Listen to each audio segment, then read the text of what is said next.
अगर कोई आपके पैसे वापस नहीं कर रहा है तो मेरी ये बात उस तक पहुंचा देना। मैं उसको बताऊंगा कि वो कितना बड़ा गुनाह कर रहा है।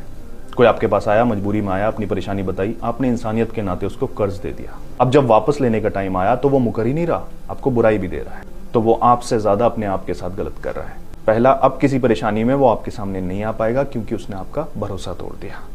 दूसरा, वो हर एक उस इंसान का गुनहगार है जिसकी आप फ्यूचर में मदद करने वाले थे, लेकिन क्योंकि उसने एहसास दिला दिया कि जिसकी मदद करो वही बुराई देता है, आप किसी की मदद नहीं करोगे, तो वो हर एक उस इंसान का गुनहगार है जिसको सच में मदद की जरूरत थी और आपने नहीं की उसकी वजह से। तीसरा और सबसे जरूरी, जिंदगी का कुछ नहीं पता कब धोखा दे जाए, और अगर किसी का कर्ज हम अपने ऊपर लेकर इस दुनिया से चले गए तो कौन भुगताएगा? क्योंकि मैंने तो किसी परिवार को नहीं देखा ढूंढ ढूंढ के भुगताते, हमारे बेटे या बेटी के ऊपर किसी का कर्ज तो नहीं था, हमसे ले लो। बहुत कम ऐसा लोग करते हैं। अब आप कर्ज लेकर जाओगे, वहां तो सिक्के चलते नहीं है, वहां क्या चलती है? नेकियां। तो जो नेकियां थोड़ी बहुत हमने की होंगी, हार्डली कोई नेकी करता है आज के जमाने में, वो भी हमारी सारी छीन ली जाएंगी। क्यों? क्योंकि हम किसी का कर्ज लेकर आए थे, और शायद कर्ज इतना हो कि उसके गुनाह भी हमारे सर पर रख दिए जाएं। फिर क्या रहेगा?